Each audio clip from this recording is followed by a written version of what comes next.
السلام علیکم ورحمۃ اللہ.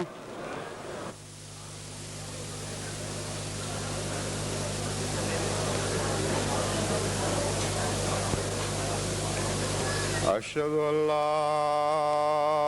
الہ الا اللہ وحدہ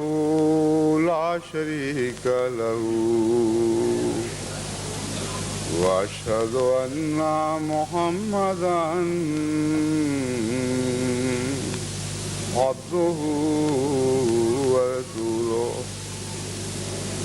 اما بعد فاعوذ باللہ من الشیطان الرجیم. بسم اللہ الرحمن الرحیم. الحمد للہ رب العالمین الرحمن الرحیم مالک یوم الدین. ایاک نعبد و ایاک نستعین.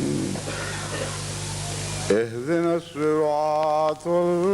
المستقيم صراط الذين أنعمت عليهم غير المغضوب عليهم ولا الضالين.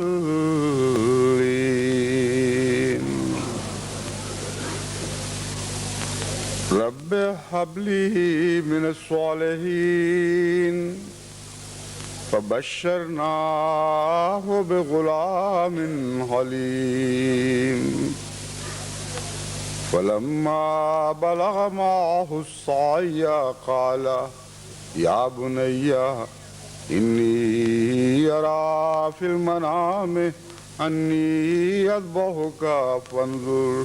ماذا ترى. قال يا أبت افعل ما تؤمر ستجدني إن شاء الله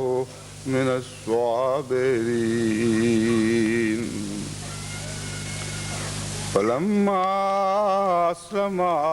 وتله للجبين فلما أسلما وتله للجبين وناديناه أن يا إبراهيم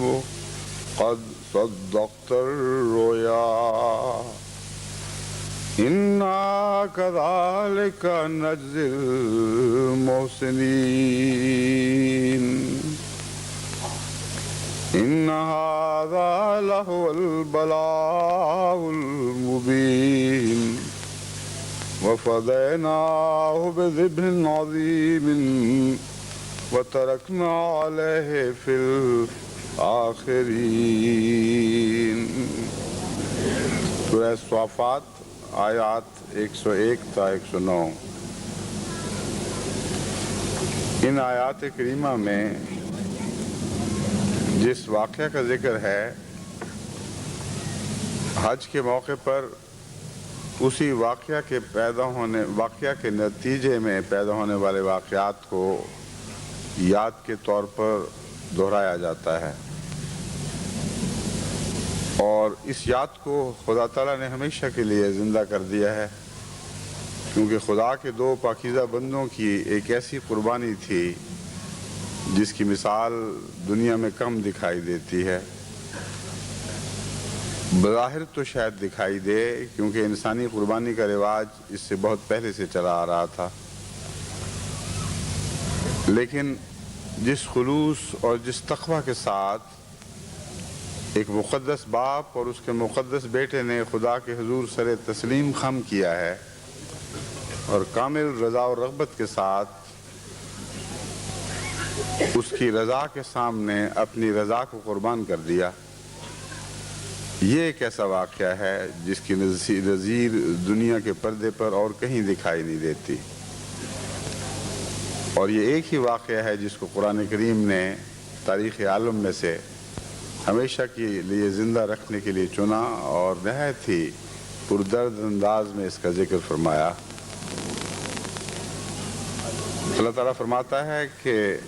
جب ابراہیم نے یہ دعا کی، یعنی لفظ یہاں جو آیت میں نے شروع کی ہے اس میں حضرت ابراہیم کا ذکر نہیں مگر مضمون چل رہا ہے اور مراد حضرت ابراہیم ہی ہیں، تو یوں کہیں گے کہ جب ابراہیم علیہ السلام نے یہ دعا کی، رب حب لی من الصالحین، اے میرے رب مجھے صالحین میں شمار ہونے والی اولاد عطا فرما، فبشرناہ بغلام حلیم، ہم نے اسے ایک حلیم بیٹے کی خوشخبری دی۔ یہاں بیٹے کا نام تو نہیں بیان فرمایا، لیکن بیٹے کی ایک صفت بیان فرمائی ہے جو اسے دوسرے بیٹے سے الگ کرتی ہے۔ قرآن کریم میں حضرت اسحاق کے ذکر کے ساتھ غلام علیم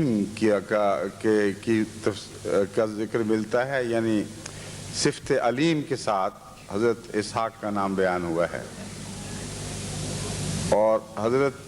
اسماعیل حلیم تھے اس لیے ان کی صفت حلیم بیان ہوئی ہے، اور یہ دو الگ الگ بیٹوں کا ذکر ہے۔ اور آپ کا حلم اس وادی غیر ذی زرع میں ایسے آزمایا گیا ہے کہ شاید ہی کبھی کسی باپ کے بیٹے کا حلم اس طرح آزمایا گیا ہو۔ بس قرآن کریم فرماتا ہے ہم نے اسے ایک حلیم بیٹے کی خوشخبری دی جو بہت ہی حوصلے والا، بہت برداشت والا، بہت ہی صبر والا بیٹا ہوگا۔ فلما بلغ معه السعی قال یا بنی انی اری فی المنام انی اذبحک، جب وہ اس عمر کو پہنچا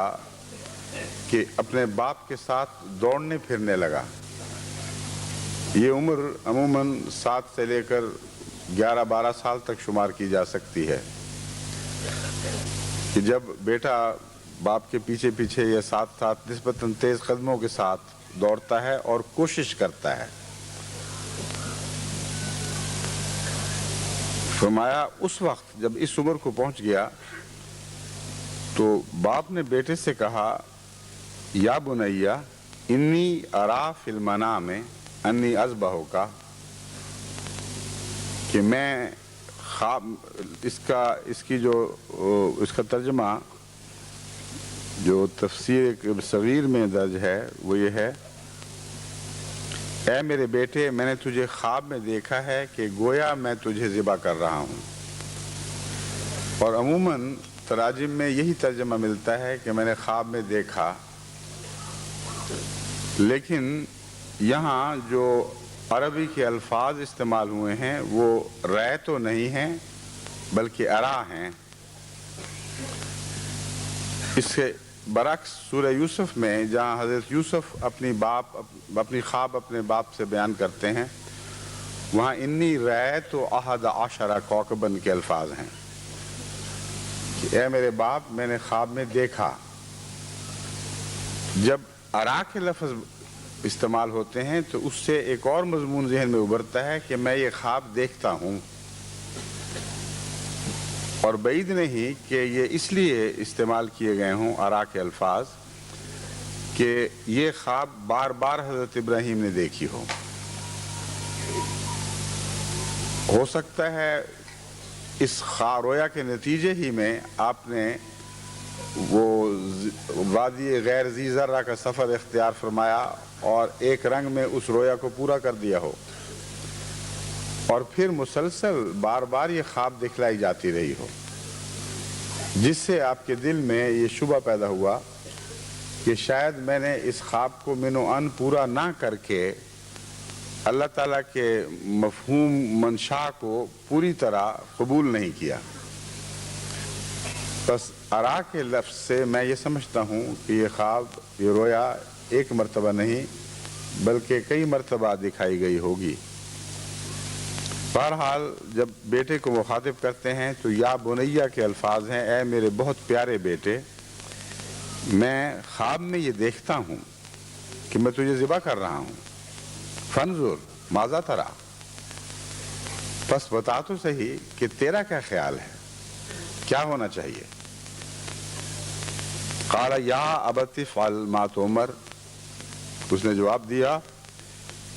اے میرے پیارے ابا، جیسا تجھے حکم دیا گیا ویسا ہی کر، ستجدنی انشاءاللہ من الصابرین، تو یقیناً مجھے صبر کرنے والوں میں سے پائے گا، میں اس موقع پر کوئی بے صبری نہیں دکھاؤں گا۔ فلما اسلما وتلہ للجبین، یہاں یہ نہیں فرمایا فلما اسلما، یعنی پس جب بیٹے نے سر تسلیم خم کر دیا، بلکہ بہت ہی خوبصورت ایک خراج جسے کہتے ہیں، ایک تعریف کا کلمہ ہے جو حضرت ابراہیم علیہ السلام اور آپ کے مقدس بیٹے دونوں پر برابر صادق آتا ہے۔ فلما اسلما، پس جب دونوں نے سر تسلیم خم کر دیا، جب دونوں خدا کے حضور اسلام لے آئے، وَتَلَّهُ لِلْجَبِينِ، اور ابراہیم کو اس نے ابراہیم نے اپنے بیٹے کو پیشانی کے بل لٹا دیا۔ اس میں یہ نفسیاتی حکمت پیش نظر ہے کہ ذبح کے وقت آنکھوں میں آنکھیں ڈال کر بیٹے کو نہ دیکھوں، یہ حضرت ابراہیم کے دل کی نرمی کو بھی ظاہر کرتا ہے، اور جتنا وہ نرمی قرآن کریم میں بیان ہوئی ہے اور بارہا اس کا ذکر ہے، اتنا ہی یہ وہ نرمی قربانی کو عظیم کر دیتی ہے۔ ایک شقی القلب باپ اگر اپنے بیٹے کو ذبح کرنے پر تیار ہو جائے تو یہ کوئی بعید بات نہیں۔ کئی شقی القلب مائیں بھی ایسی ہوا کرتی ہیں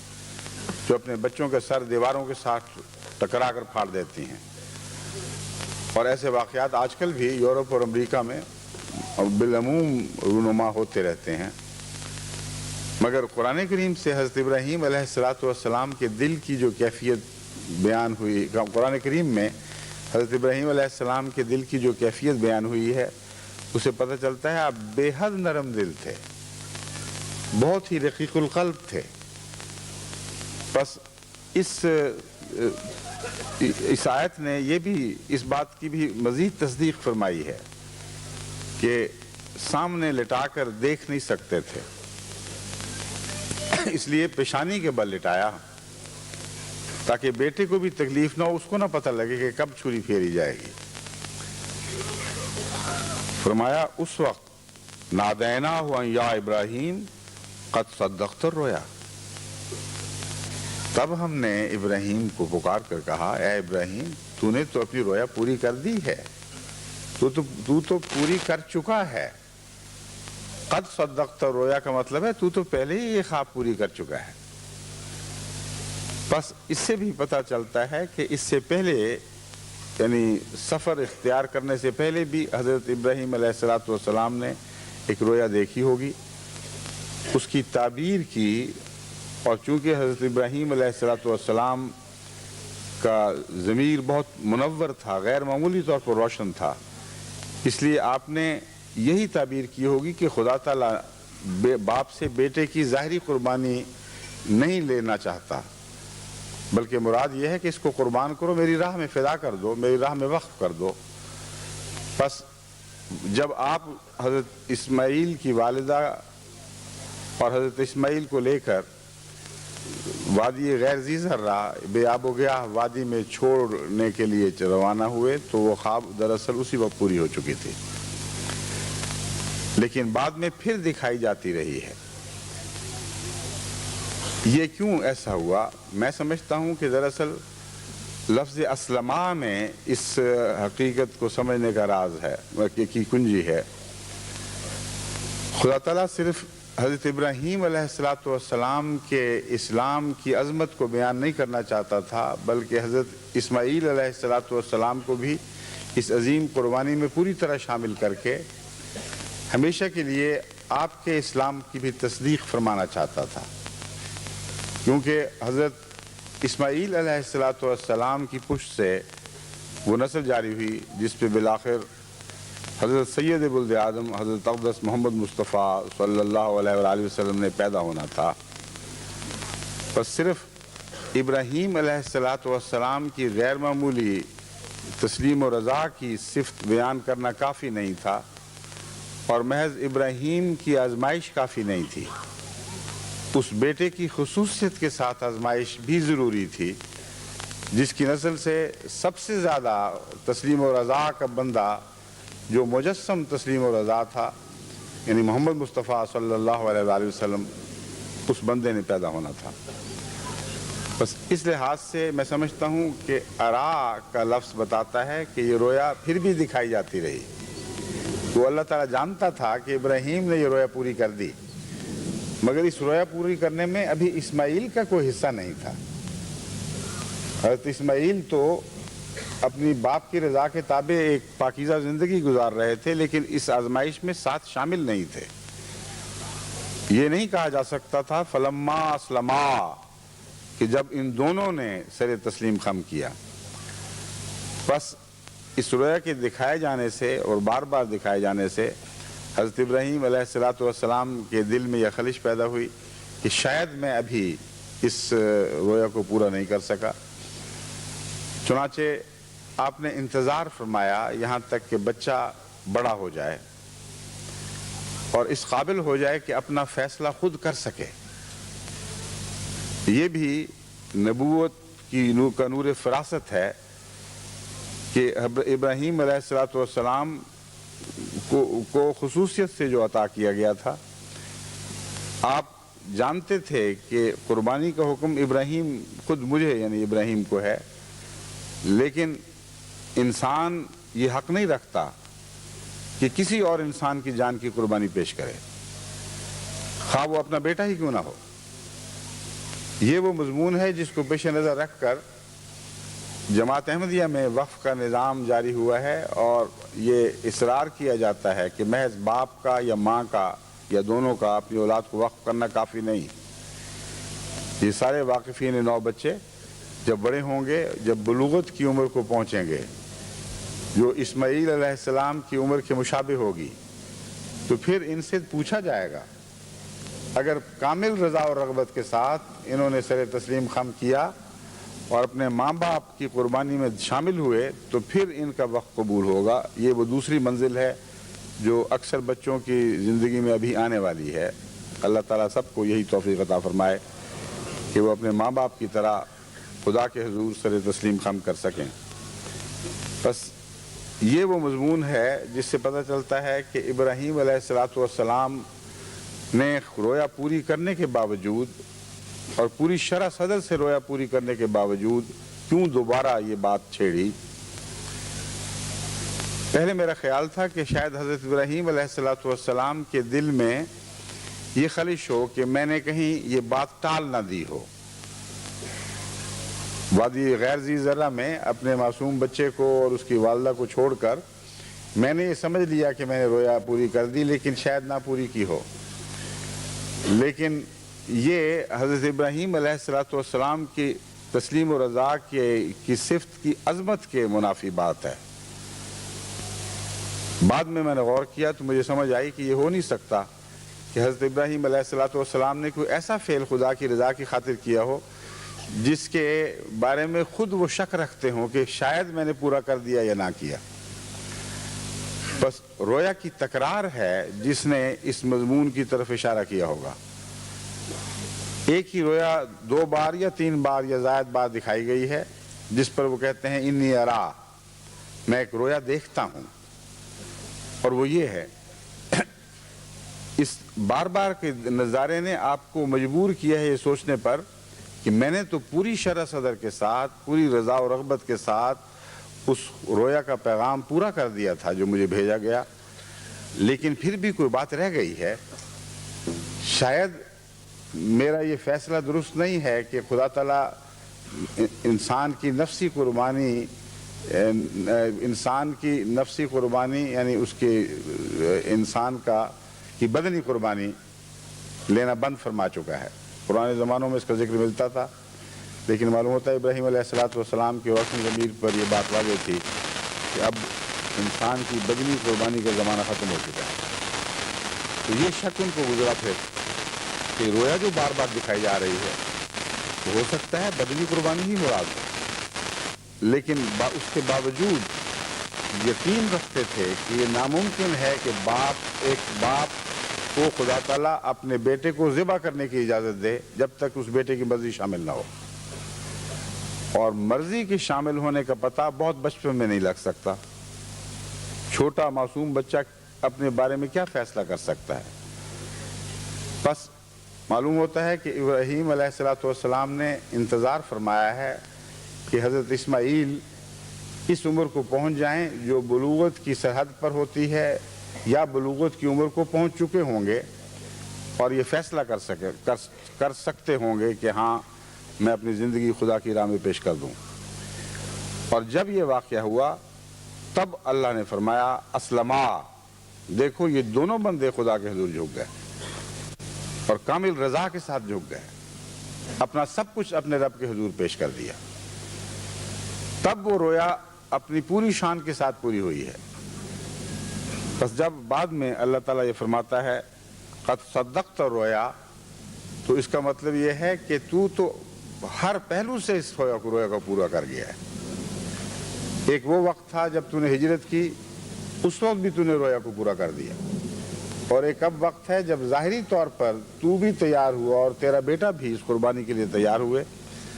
تو کامل شان کے ساتھ اپنے ہر پہلو کے ساتھ تو نے اس رویا کو پورا کر دیا. لیکن یہ تو محض ایک آزمائش تھی. میں تیرے بچے کو بھی اس آزمائش میں شامل کرنا چاہتا تھا تاکہ ہمیشہ کے لیے زمین و آسمان گواہ رہیں کہ محمد مصطفیٰ صلی اللہ علیہ وآلہ وسلم کے آباء و اجداد ابراہیم اور اسماعیل دونوں ہی تسلیم و رضا میں درجہ کمال تک پہنچے ہوئے تھے. یہ وہ وجہ تھی کہ اس رویا کو دوبارہ یا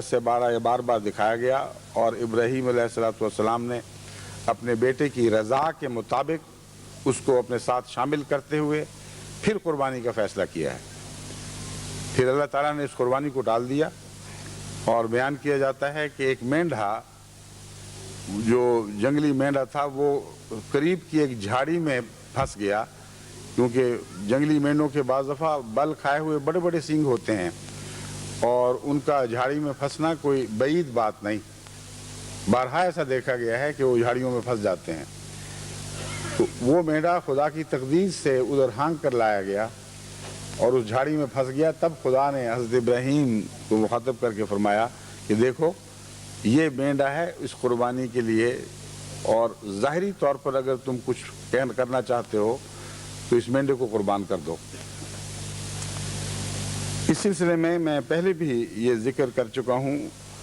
کہ اس کے بعد اللہ تعالیٰ فرماتا ہے وَفَدَيْنَاهُ بِذِبْحٍ عَظِيمٍ, اور ہم نے اس کو ایک ذبح عظیم کے ذریعے اس کا فدیہ دیا ہے. مینڈے والی بات جو روایات میں ملتی ہے وہ اپنی جگہ درست ہے, اس پر شک کرنے کی کوئی وجہ نہیں, اور ہرگز بعید نہیں کہ اسی کی یاد میں یہ عید الاضحیٰ کی قربانیاں دی جاتی ہیں. لیکن اسے ذبح عظیم نہیں کہا جا سکتا. اسماعیل کے مقابل پر ایک مینڈھا ذبح ہو, اسے کیسے ذبح عظیم کہہ سکتے ہیں؟ مینڈے کی تو کوئی حیثیت ہی نہیں ہے اسماعیل کے مقابل پر. اور پھر اسماعیل بھی انسانوں میں سے ایک بڑی شان کا انسان جو اس درجہ کمال تک تسلیم و رضا میں ترقی کر گیا. چھوٹی عمر میں, ابھی چھوٹی ہی عمر تھی جب اس نے یہ فیصلہ کیا کہ اے باپ تو جیسا تجھے حکم دیا گیا کر, تو مجھے کامل طور پر صابروں میں سے پائے گا, صبر کرنے والوں میں سے پائے گا. بہت عظیم قربانی تھی, اس کے بدلے مینڈے کو ذبح کرنا ذبح عظیم کیسے ہو گیا؟ بس یقیناً ذبح عظیم سے مراد حضرت اقدس محمد رسول اللہ صلی اللہ علیہ وآلہ وسلم اور ان لوگوں کی قربانیاں ہیں جو آپ کے ساتھ تھے, جنہوں نے واقعتاً خدا کی راہ میں بھیڑ بکریوں کی طرح اپنی گردنیں کٹا دی, اپنی ہر ذاتی تمنا اور خواہش کو قربان کر دیا، اپنی ہر بدنی آسائش کو قربان کر دیا، جو کچھ ان کے پاس تھا خدا کے رستے میں لا ڈالا اور اف نہیں کی۔ یہ جو قربانیاں تھیں حضرت محمد رسول اللہ صلی اللہ علیہ وآلہ وسلم اور آپ کے غلاموں کی، یہ ذبح عظیم ہیں۔ تو فدیناہ بذبح عظیم سے مراد یہ ہے کہ ایک بہت ہی عظیم الشان ذبح ہونے والا تھا، جسے ذبح عظیم کا نام دیا گیا ہے۔ مکے کے میدانوں نے ایک عجیب قربانی کا عالم دیکھنا تھا۔ وہ ذبح عظیم ہے جس کے بدلے ہم نے اس کی جان کو معاف کر دیا ہے، اس کو فدیہ دے دیا ہے، اور ایک قربانی ایک عظیم تر قربانی پر منتج ہونے والی ہے۔ بس یہ ہے وہ خلاصہ جو ان آیات کی تلاوت سے، ان پر غور کرنے سے میں سمجھتا ہوں، اور مختلف جگہ مختلف مضامین میں اس کا جستہ ذکر ملتا ہے، لیکن اس روایت کے سمجھنے میں اور ان آیات کی تعبیر میں مفسرین میں بہت سے اختلافات پائے جاتے ہیں۔ سب سے بڑا اختلاف یہ ہے کہ ابراہیم علیہ السلام کس عمر میں حضرت اسماعیل کو وہاں لے کر آئے۔ حضرت مسلم موعود کی تفاسیر میں یا عید کے خطبات میں بھی یہ اختلاف ملتا ہے، لیکن یہ اختلاف جو آپ کے ہاں ملتا ہے وہ دراصل عمر کے ایک ہی زمانے سے تعلق رکھنے والا اختلاف ہے، کوئی تضاد نہیں ہے۔ مثلا حضرت مسلم موعود آپ کی عمر 7-8 سال بھی بیان کرتے ہیں، 8-10 سال بھی بیان کرتے ہیں، 11-12 سال بھی بیان کرتے ہیں، لیکن وجہ یہ ہے کہ آپ فلما بلغ معہ السعی کے پیش نظر یہ تعبیر کر رہے ہیں، اسرائیلی روایات یا بائبل کی روایات کے پیش نظر یہ تعبیر نہیں فرماتے۔ آپ واضح طور پر یہ یقین رکھتے ہیں، آپ کے خطبات سنیں یا تفاسیر کو پڑھیں، کہ قرآن کریم کا یہ بیان بہرحال سچا ہے کہ جب اسماعیل ابراہیم علیہ السلام کے ساتھ دوڑنے پھرنے اور کچھ ظاہری طور پر مدد کرنے کی عمر کو پہنچا ہے، تو آپ ایک جگہ فرماتے ہیں کہ یہ عمر 7-8 سال کی بھی ہو سکتی ہے، اس سے کچھ زیادہ بھی ہو سکتی ہے، 11-12 سال تک بھی ہو سکتی ہے، مگر میں یہ سمجھتا ہوں کہ ان سب میں سے 11-12 یا 12-13 والی عمر جو ہے وہ زیادہ قرین قیاس ہے، کیونکہ اگر حضرت ابراہیم علیہ السلام اس غرض سے انتظار فرما رہے تھے کہ بچے کی سوچ بلوغت تک جا پہنچے، وہ اپنی زندگی اور موت کا فیصلہ پوری ذمہ داری سے کر سکتا ہو، تو 7-8 سال کی عمر تو پھر بھی بہت چھوٹی عمر ہے۔ اس میں کسی باپ کا بچے کو کہنا کہ تم اپنی زندگی اور موت کے متعلق کیا خیال رکھتے ہو، یہ فی الحقیقت اس بچے کا حق ادا کرنے والی بات نہیں، بلکہ اس پر ایک فیصلہ ٹھونسنے والی بات ہے۔ بس میں سمجھتا ہوں کہ چونکہ جو زمانہ بیان ہوا ہے ساتھ دوڑنے پھرنے اور محنت کرنے کا، یہ حقیقت میں 12-13-14 سال تک بھی ممتد ہو سکتا ہے۔ یہ وہ زمانہ ہے جب بچے ماں باپ کے ساتھ دوڑتے پھرتے کام کرتے ہیں، اگرچہ پوری طرح مشقت کے اہل نہیں ہوئے ہوتے۔ بس حضرت ابراہیم علیہ السلام نے بعید نہیں کہ 12 سال کی عمر تک یا 13 سال کی عمر تک انتظار فرمایا ہو اور پھر یہ واقعہ ہوا ہو۔ اس معاملے میں جیسا کہ حضرت مسلم موعود کو اطمینان تھا، مجھے بھی قطعی اطمینان ہے کہ یہی وہ عمر تھی جس میں یہ قربانی لینے کے متعلق رضا حاصل کرنے کا سوال اٹھا ہے۔ لیکن اس معاملے میں بہت سے اور اختلافات بھی پائے جاتے ہیں جن کا مختصراً ذکر کرنا ضروری ہے، تاکہ عامت الناس میں جو باتیں مشہور ہیں اس کی حقیقت آپ کے سامنے آئے اور آپ کو معلوم ہو کہ اہل علم اس بارے میں کیا کیا اختلاف کر چکے ہیں۔ مفسرین کے سامنے بہت بڑی مشکل یہ پیش آئی ہے کہ جہاں حضرت اقدس محمد مصطفیٰ صلی اللہ علیہ وآلہ وسلم کی روایات ملتی ہیں، یعنی بخاری شریف میں اس واقعہ کا جو ذکر حضرت ابن عباس سے مروی ہے، اس میں چھوٹی عمر دکھائی گئی ہے جو دودھ پیتی عمر ہے، اور دودھ پیتی عمر میں اگر یہ واقعہ تسلیم کیا جائے تو ان کے رستے میں یہ مشکل حائل ہے کہ بائبل حضرت اسماعیل کی عمر اور حضرت اسحاق کی عمر کا جو فاصلہ بتاتی ہے وہ تقریباً 15 سال کے قریب ہے، 15-16 سال،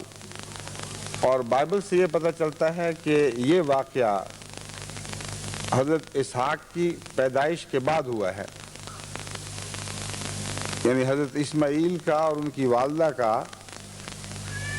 گھر سے نکالا جانا، یعنی حضرت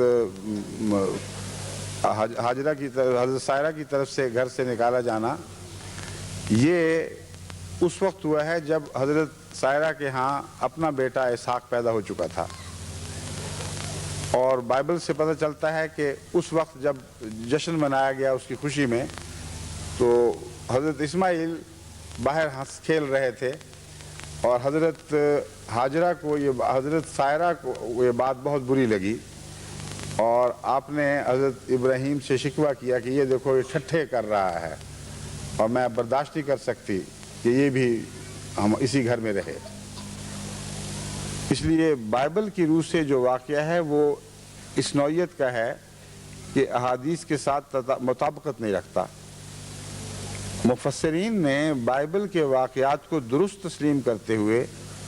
احادیث کی کوئی اور توجیہ کرنے کی کوشش کی ہے، اور اکثر مفسرین یہ کہتے ہیں کہ دراصل یہ اسرائیلیات ہیں، جو اسرائیلی روایات ہیں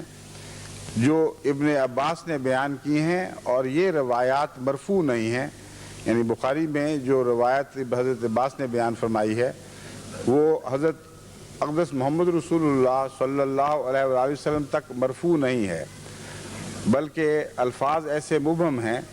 جن سے اندازہ یہ لگایا گیا کہ حضرت صلی اللہ علیہ وآلہ وسلم نے خود یہ بات فرمائی ہوگی۔ حضرت عباس نے اپنی روایات، وہ ان روایات کو جو آپ نے سنی ہوئی تھیں، بیان کیا ہے، اور سننے والے نے غلطی سے سمجھ لیا کہ یہ بات حضرت رسول اکرم صلی اللہ علیہ وآلہ وسلم نے بیان فرمائی ہوگی۔ اگر یہ مانا جائے تو حضرت اسماعیل اور حضرت حاجرہ کا سفر یہ اس زمانے میں بنے گا جب کہ حضرت اسماعیل کی عمر تقریباً 17-18 سال کی ہوگی، اور اس وقت ان کو اتنا چھوٹا بچہ شمار کرنا، جیسا کہ روایات میں ملتا ہے، یا ایک جگہ گر کر ایڑیاں رگڑنا، یہ بعید از قیاس بات معلوم ہوتی ہے، قابل فہم بات نہیں ہے۔ حضرت صلی اللہ علیہ وآلہ وسلم کی نے جو بیان فرمایا، جو ہم سمجھتے ہیں کہ حضرت عباس نے حضرت صلی اللہ علیہ وآلہ وسلم ہی سے روایت کی ہوگی، اس میں بالکل مختلف مضمون ہے جو ہمارے ذہنوں کے ساتھ ایک مطابقت رکھتا ہے، ہمارے قلوب کے ساتھ ایک ہم آہنگی اختیار کر چکا ہے، اور ہم حضرت اسماعیل کو ایک چھوٹی عمر میں خانہ کعبہ کے پاس ایڑیاں رگڑتے ہوئے سوچنے کے ایسے عادی ہو چکے ہیں کہ اس مضمون سے جدائی اختیار کرنا ایک بہت بڑی جذباتی قربانی معلوم ہوتی ہے، اور سمجھ نہیں آتی کہ یہ کیا ہو رہا ہے۔ بائبل کہتی ہے کہ جب حضرت اسماعیل پیدا ہوئے تو حضرت ابراہیم کی عمر 85 سال تھی۔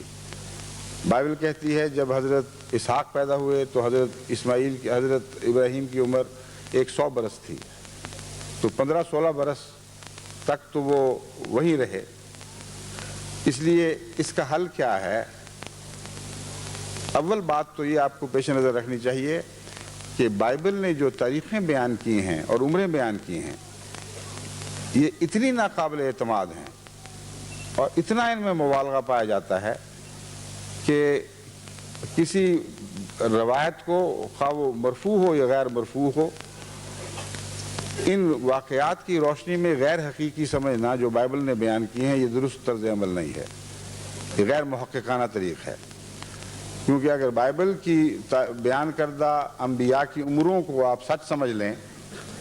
اور جو واقعات انہوں نے مختلف عمروں سے باندھے ہوئے ہیں، تو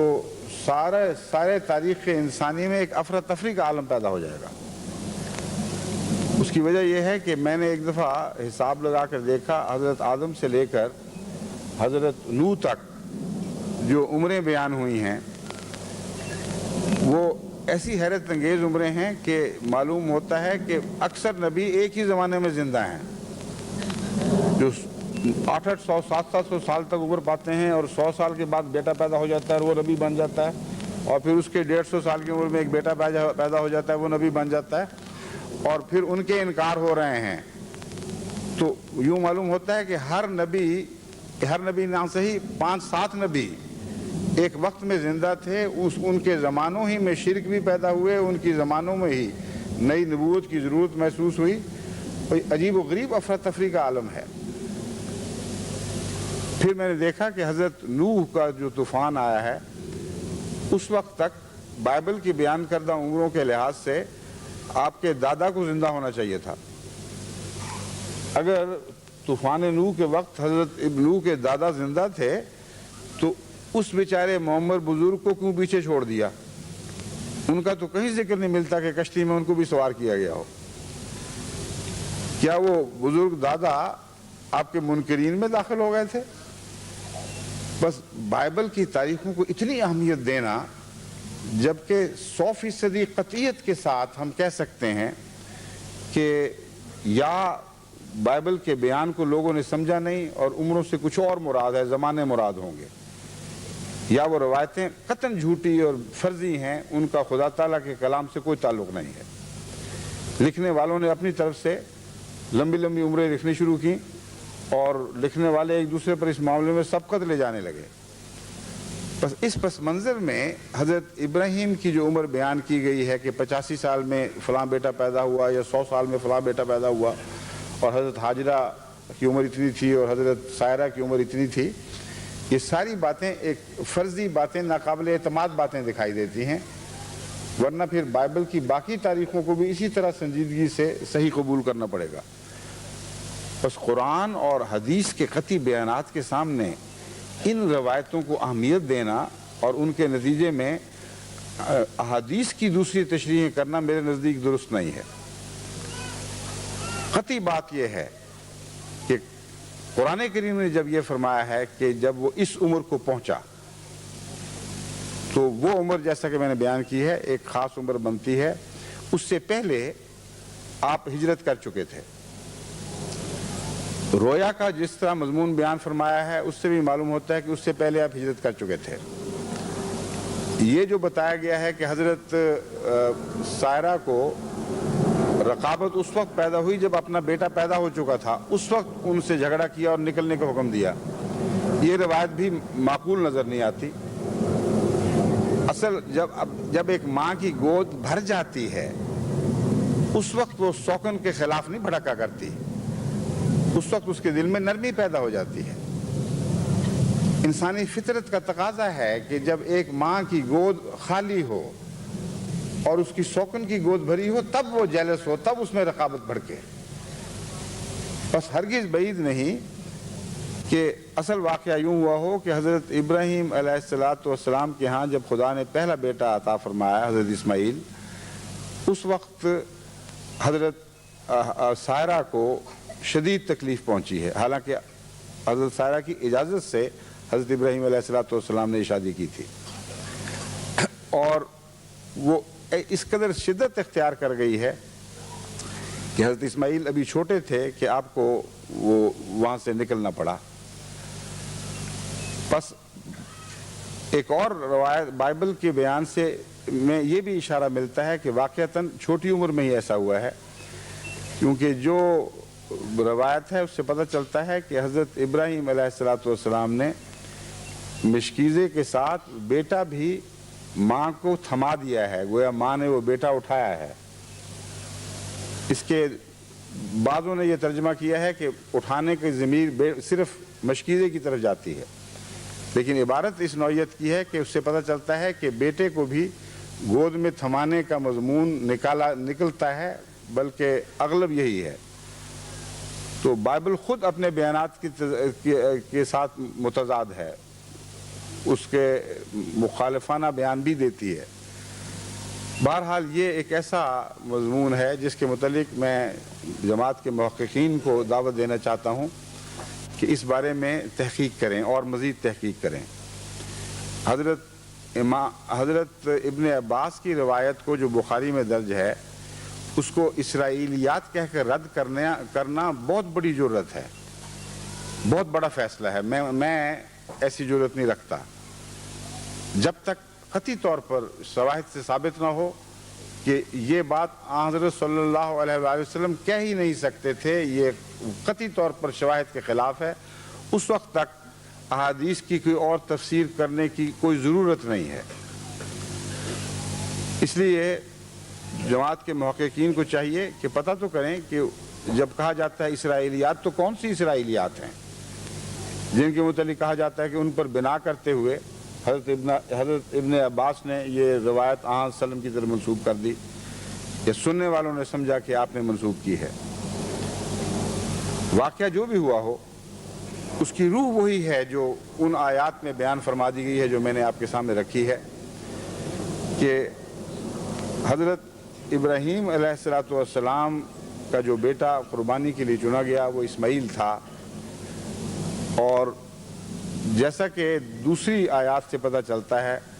جس وقت اس ماں اور اس بیٹے کو حضرت ابراہیم پہلی بار چھوڑ کر جا رہے ہیں،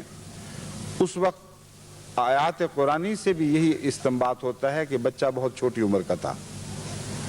ایسی عمر کا تھا کہ ایک طرف پڑا ایڑیاں رگڑتا ہو۔ ایسی عمر میں حضرت ابراہیم علیہ السلام نے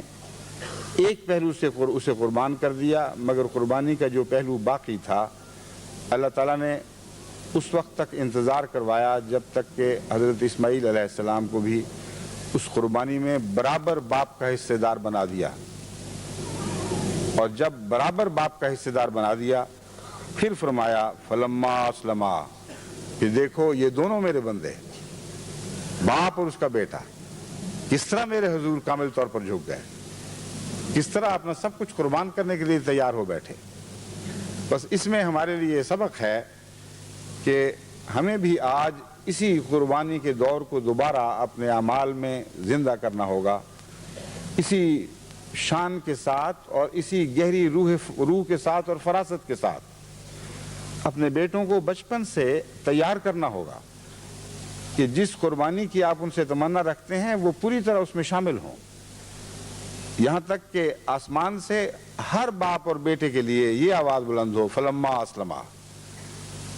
اور یہ ذبح عظیم ہے جس میں آج آپ بھی شامل ہو سکتے ہیں۔ یہ بکریوں کی قربانیاں، یہ بھیڑوں کی قربانیاں تو ایک ظاہری تمثیل ہے، ظاہری مثال ہے۔ اصل ذبح عظیم تو وہی تھا جو محمد رسول اللہ صلی اللہ علیہ وآلہ وسلم اور آپ کے غلاموں نے کر دکھایا۔ پھر اب آخرین کا یہ دور ہے جس میں ایک دوبارہ اثر نو ذبح عظیم کا ایک نظام جاری ہو گیا ہے۔ ہزارہا کی تعداد میں جو وقف نو آج جماعت نے خدا کے حضور واقف نو جماعت نے خدا کے حضور پیش کیے ہیں، یہ وہی حضرت اسماعیل کی یاد ہی میں تو پیش کیے جا رہے ہیں۔ یہ سب اس ذبح عظیم میں شامل ہیں۔ بس آپ ایسی تربیت کریں جیسے ابراہیم علیہ السلام نے اسماعیل کی تھی۔ جب یہ سن بلوغت کو پہنچیں، جب آپ کے ساتھ کاموں میں شامل ہونے لگ جائیں، جب کوشش کرنے کی عمر تک پہنچیں، اس وقت جب ان سے پوچھا جائے تو آپ کو یہی جواب دیں کہ اے ہمارے باپ، جو آپ نے خدا کی رضا کی خاطر کیا ہے ہم بھی اس پر راضی ہیں، شوق سے چاہیں تو ہماری گردنوں پر چھریاں پھیر دیں، ہمیں آپ صبر کرنے والے بندوں میں سے پائیں گے۔ اس مضمون کے بیان کے بعد، اس نصیحت کے بعد، میں اب آپ کو یاد دلاتا ہوں کہ اسیران راہ مولا اور شہیدان احمدیت کی اولادیں اسی ذبح عظیم میں داخل ہیں اور اول طور پر داخل ہیں۔ ان کو خصوصیت کے ساتھ اس قربانی کی عید میں یاد رکھیں۔ آپ بھی یہ قربانی پیش کر رہے ہیں اور دن رات کر رہے ہیں، لیکن قربانی کی بھی صفیں ہوا کرتی ہیں، اور قربانی کی صف اول میں وہ شہدائے احمدیت ہیں جو اپنے مسلک سے ہٹتے تو اپنی جانیں بچا سکتے تھے، مگر آخر وقت تک کامل صدق و صفا کے نمونے دکھائے اور ثابت قدمی کے ساتھ اس راہ پر قدم مارے، اپنی جانیں خدا کے حضور پیش کر دیں، لیکن ایک قدم پیچھے نہ ہٹے۔ اپنی اولادوں کے متعلق نہیں سوچا، اپنی بیواؤں کے متعلق نہیں سوچا، کوئی پرواہ نہیں کی۔ بس ذب عظیم میں صف اول میں وہ لوگ ہیں اور پھر وہ اسیران راہ مولا ہیں جو سال ہا سال سے قید کی مشقت میں زندگی کاٹ رہے ہیں اور سلاسل میں باندھے جاتے ہیں۔ کئی بار ان کو بیڑیاں پہنائی گئیں، کئی بار ان کو اندھیری کوٹریوں میں رکھا گیا، مگر جب بھی مجھے خط لکھتے ہیں مجھے تسلیاں دیتے ہیں، میرے متعلق فکر مند رہتے ہیں، کہتے ہیں جب آپ کی آواز بھرا جاتی ہے ہمارے ذکر میں تو ہمیں بہت تکلیف ہوتی، خدا کے لیے آپ خوش رہے، ہم راضی ہیں، ہم بالکل ٹھیک ہیں، ہم پورے حوصلے میں ہیں۔ بس یہ بھی ایک ذب عظیم ہے جس کے نمونے ہم نے آج اپنی آنکھوں کے سامنے دیکھے ہیں۔ آپ سب ان کو اپنی دعاؤں میں یاد رکھیں اور درد دل سے ان کے لیے دعائیں کریں۔ اللہ ان کے امتحان کا دور ختم کر دے، وہ ابتلا کا دور ختم ہو اور پھر خوشیوں کی عید ہم ان دیکھیں جو قربانیوں کے بعد آیا کرتی ہے۔ اس عید میں ساری جماعت شامل ہو اور تمام بنی نوع انسان وہ عظیم قربانی کی عید ہمارے ساتھ منائے جو محمد رسول اللہ صلی اللہ علیہ وآلہ وسلم کی آخری فتح کے بعد عید ہوگی۔ خدا کرے کہ ایسا ہی ہو۔ میں آپ کی طرف سے اور اپنی طرف سے ان سب کو جو ہم سے دور ہیں السلام علیکم ورحمۃ اللہ وبرکاتہ اور عید مبارک کا تحفہ پیش کرتا ہوں۔ جب میں لندن سے جدا ہو رہا تھا تو لندن کی جماعت کے مرد اور عورتیں بڑے درد سے کہہ رہی تھیں اور کہہ رہے تھے کہ یہ عید آپ ہم سے الگ کریں گے۔ میں نے بات کو جواب دیا میرے وہ پیارے بھی تو ہیں جو پاکستان میں ترس رہے ہیں، میں ان کے ساتھ مدت سے عید نہیں کر سکا، ان کا بھی تو خیال کرو۔ آج تو یہ ایسا دور آ گیا ہے کہ میں جہاں بھی عید مناؤں گا آپ بھی ایک رنگ میں شامل ہو جائیں گے اور پاکستان والے بھی شامل ہو جائیں گے، لیکن لمبا عرصہ تک انہوں نے جدائیاں دیکھی ہیں اور قربانیاں پیش کی ہیں۔ بس خلیفہ وقت تو ایک ہی ہوگا جب بھی ہوگا، جماعت نے تو عالمگیر ہونا ہے اور ہوتے چلے جانا ہے۔ بس وہ جہاں بھی ہو سب کا سانجہ ہے، سب کے ساتھ ہے، جسمانی طور پر نہیں تو روحانی اور قلبی طور پر ہمیشہ آپ کے ساتھ رہا ہے، آپ کے ساتھ ہی رہے گا۔ اللہ آخرت میں ہمارا ساتھ اکٹھا رکھے۔ اب آئیے ہم دعا میں شامل ہو جاتے ہیں، آخری دعا میں۔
آمین۔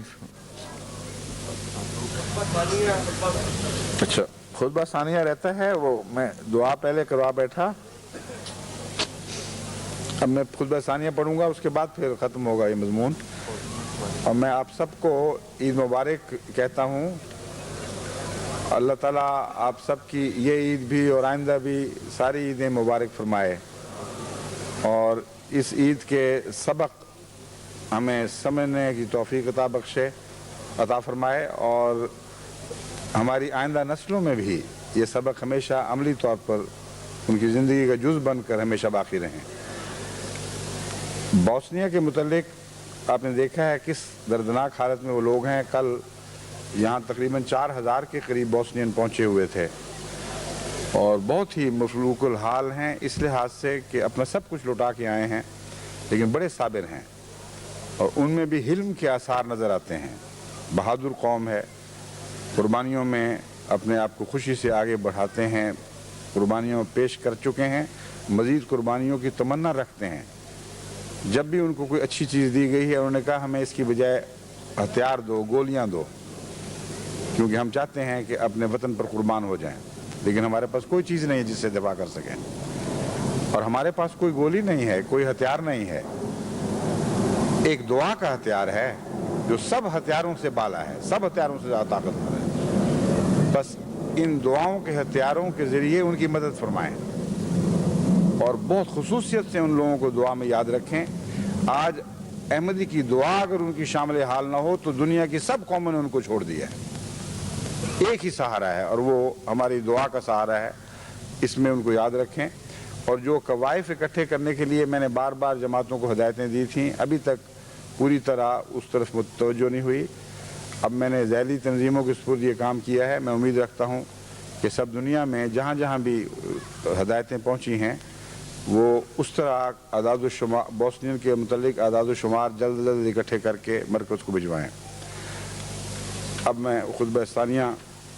کے بعد اس موضوع کو ختم کروں گا، دعا پہلے ہو چکی ہے۔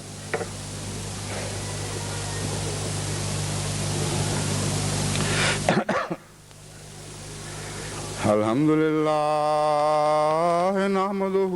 ونستعینه ونستغفره ونؤمن به ونتوکل علیہ ونعوذ باللہ من شرور انفسنا ومن سیئات اعمالنا من يهده الله فلا مضل له ومن يضلله فلا هادي له ونشهد أن لا إله إلا الله وحده لا شريك له ونشهد أن محمدا عبده ورسوله عباد الله رحمكم الله إن الله يأمر بالعدل والإحسان وإيتاء ذي القربى وينهى عن الفحشاء والمنكر والبغي يعظكم لعلكم تذكرون اذكروا الله يذكركم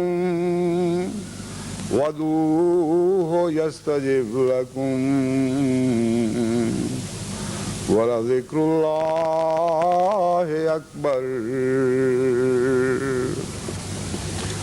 السلام علیکم ورحمۃ اللہ وبرکاتہ۔